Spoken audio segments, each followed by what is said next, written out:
এক ব্যক্তিকে বেধড়ক পেটাচ্ছেন কয়েকজন সেনা সদস্য। বুধবার এমন একটি ভিডিও ভাইরাল হয় সামাজিক মাধ্যমে।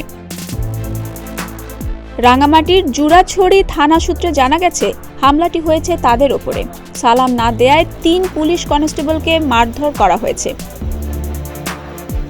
ঘটনা মঙ্গলবারের। এ সংক্রান্ত পুলিশের একটি বেতার বার্তা এসেছে প্রতিদিনের বাংলাদেশের হাতে।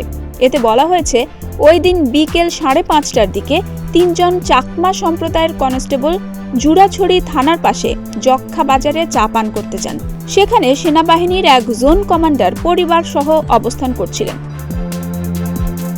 তবে ৩ জন কনস্টেবল ওই কর্মকর্তাকে দেখে গণসালাম না দেয়ায় তাদের মারধর করা হয় এবং ক্যাম্পে ধরে নিয়ে যাওয়া হয়।